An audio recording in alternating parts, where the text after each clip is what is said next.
What's up, guys? Shay Stevens here, PDGA number 77522, and I'm here with version 2 of my course design for a local park. Let's get to it.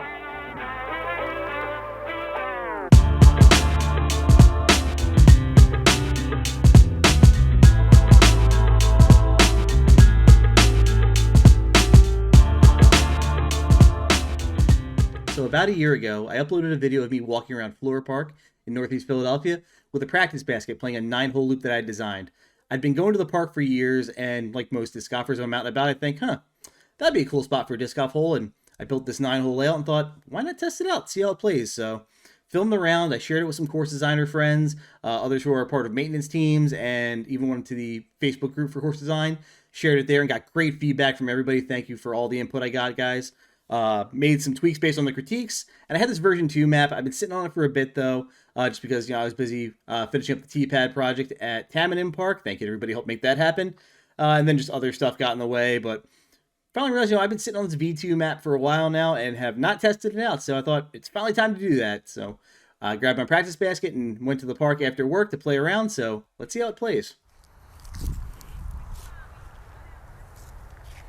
All right, everyone, welcome back to Flora Park.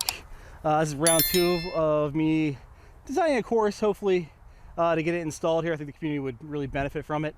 So to help you orient, directly behind you is the softball field and parking lot, and straight ahead you can see the main entrance to the park up there. So we're playing in that open field for the first hole. First design change you'll see is I scrapped the original hole 1 just because the PDJ actually implemented wheelchair accessibility standards, which is great, making disc golf more welcoming to everybody. And for you to cross from hole 1 to what was hole 2, you'd have to go across a road which had no real ramps for the curbs. So I scrapped that and just decided to make this hole 1. So just a straight shot, par 4. Walking path and a cross on the right are playing as out of bounds, but really shouldn't come into play at all. You can throw one nice and straight, or you can just play a nice safe dump out against a par 4, so 2 shots. And for perspective, for those who don't really know disc golf, this is a putter. But for disc golf, a putter actually covers pretty much your putters and your wedges if you're thinking in terms of golf. So these can be thrown and putted. But first hole, I'll put distances on the screen after I map it. Just going to put one out there and then work with the upshot.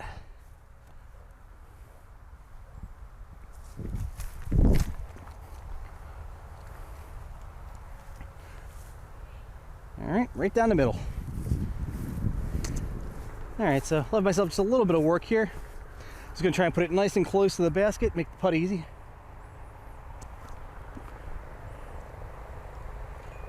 And that's close. All right, so on my upshot, you saw I hit the pole. Unfortunately, that does not count as finishing the hole in disc golf. You have to either have your disc basically supported by the basket, or you can have it hanging in the chains. Can't have it on top of the basket. You can wedge it in the side now. That was a rule change. But also another thing to note, this is a practice basket, so disc golf target's actually a little bit bigger than this. They have 2 lengths of double the top part here. That's what a normal basket looks like. This is just a practice basket. It's a lot easier for me to carry out here. All right, on to proposed hole 2. You basically walk straight across the path after finishing hole 1, and you had a nice, par 4 to start you off on the round, and now you have a precision par 3, nice little short shot. I have the basket framed up right in that gap in the trees. Positioning is kind of as an advertisement to the kids coming out of school saying, hey, don't go home and play Fortnite, play this instead. So I'm going to take my putter nice and wide, check the distance, hopefully put it close for an easy tap in.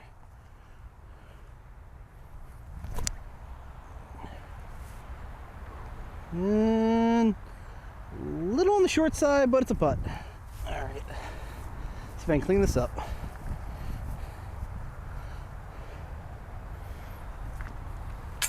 Hey, birdie. All right, we're here at hole 3. Another short little par 3, both a nice trick to it. So you might have seen on hole 1 off the tee, I threw a backhand, and then on the upshot, I threw a forehand. The reason you do that is you get different shot shapes out of the disc. So like in golf, you have draw and fade. As a right-handed player, if I throw a backhand, the disc is spinning clockwise. It wants to go to the left when it finishes. On a forehand, it's the opposite, counterclockwise, so it wants to go to the right. So this hole is basically teaching players, hey, you need shots to go to the right. If you're a lefty, you can just throw a lefty backhand, no problem. It's an easy hole for you. Righty's a little tricky. You gotta throw the forehand, so I'm just gonna chip this putter up goal is to land left of the basket because, you know, the closer you cut it to the right, you have the risk of hitting those trees and having a long putt.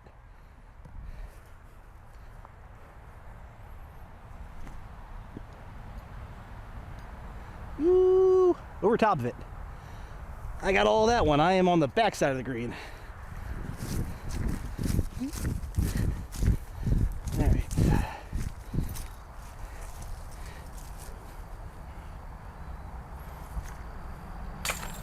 Yep.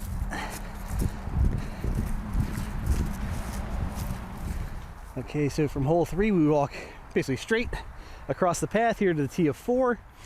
Simple shot, right? It's, you know, straight out there, nothing really going on, but what's deceptive is you're actually throwing uphill, which I like because it teaches players, you know, to got to take out elevation into account.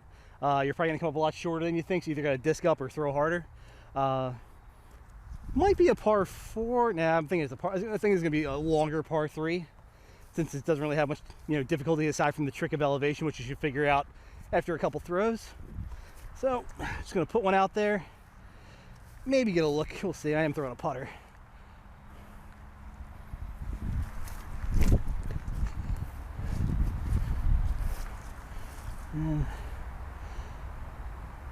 We're out there, but wide right.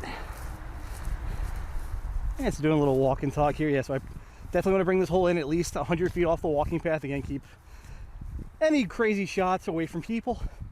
And I love the fact that there's trees planted here. Like, you know, all the volunteers did a great work getting them in.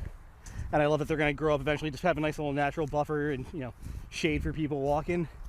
And they'll also help kind of frame the hole in to the left. I do know this area is possibly was proposed to be used for a baseball field. If that's the case, I do have some other land options here. But if this holds for disc golf, this is definitely a nice little just uphill shot to teach players how to play with elevation. All right, so I did give myself a long look here.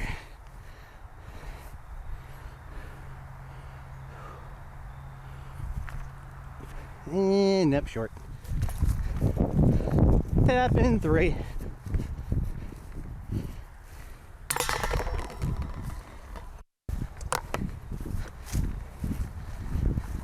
Alright guys, sorry about going into the sun. I'm filming late in the afternoon here. The thing I mentioned on the last hole, but is pretty much going to be the standing rule. If you land on the walking path or go across it out of bounds, that one's in play for this hole as well. So this is hole 5. This one's a shorter par 3, again with the uphill factor. And again, it's going to be one of those shots that you want to have it moving from left to right. So either want to throw a backhand turnover shot or a forehand if you're a righty like me. And again, this is hopefully going to be a combination of distance and forehand now to teach players, you know, to not underestimate the uphill elevation.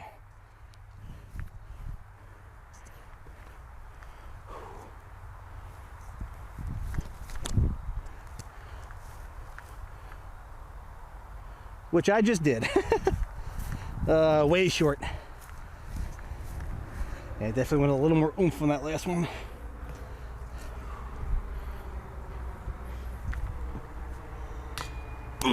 Just off the front.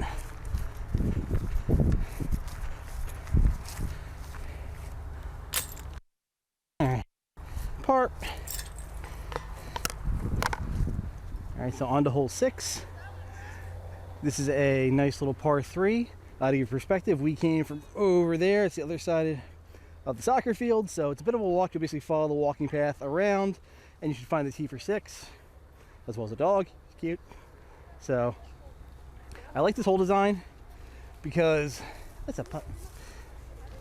This really cool tree here on the left-hand side shuts down this airspace over here, so you can't throw anything out left or right.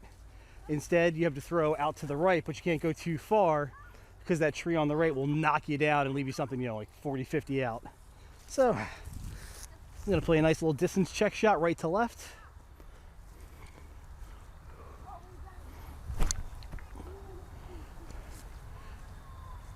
Ooh, poof. Should be a putt. Here's a little tap in. Oop. All right. All right, so from hole 6 basket, you come back towards the soccer field, but we're about 100 feet or so off of there. Just make sure you don't mess with anything over there. People are, kids warming up at the sidelines, whatever. So, hole 7 is honestly like my favorite design because it teaches players to have a flex shot. So, I can't throw out to the left here because I have all these branches and trees shutting me down. So I need to start something out to the right that goes left. But because of those tree branches on the right, I need something to come back to the left or to the right at the end. So I can't just throw a single line shot. So I'm going to throw in a flex shot forehand. So I'm going to make it basically go one way and then finish another.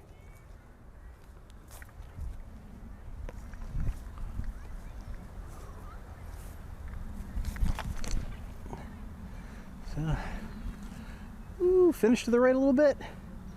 All right, didn't get enough finish on it, but should be cool. All right, definitely more work than I would have liked.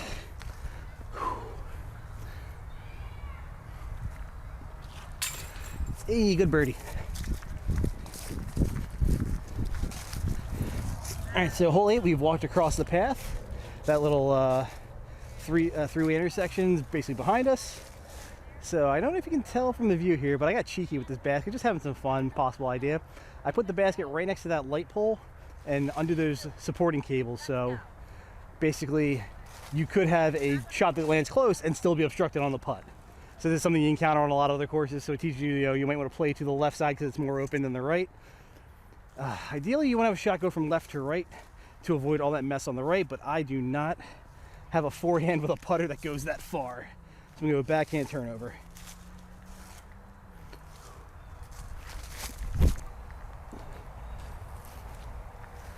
Hook up. Ooh, I might have gone long. All right, let's see how that one turned out. All right, so I went a little bit long, but lucky, I think I'm not blocked by the pole. Yep.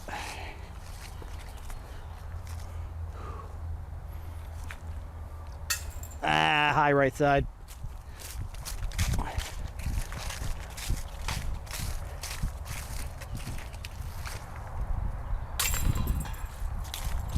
Taking a par.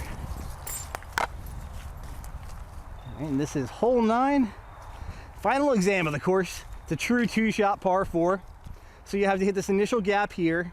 Basket's off to the right. You can't go straight at it because there's way too much mess over there. So you have a decision to make.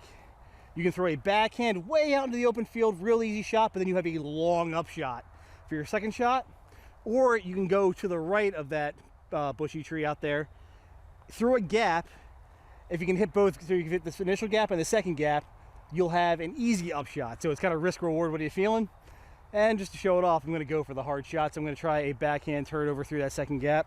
I'm over here. This is like the remnants of an old walking path, it looks like. Old asphalt, and it just makes for a nice little tee area. So it's nice to have here already.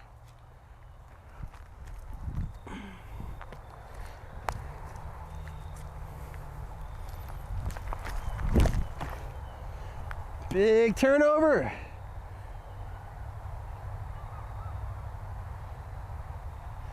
And we're out in the field.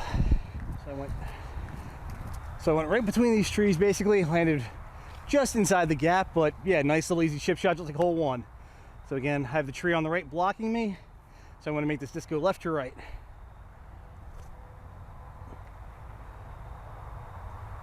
All right, should be an easy tap in birdie. And another little walk and talk as we're wrapping up. I really like this final position just because just a really cool setting. Got the American flag up there, love it. Got the tree over here that I swear has been beaten up since I was a kid, and it just refuses to die. And then that rock formation, which if anybody knows what that is, I would love to know. But yeah, this loop brings you right back to the parking lot, as you can see. So if you want, you can hop in your car and head home, or you just follow the walking path all the way back to hole 1 and play another 9 holes, whichever you prefer.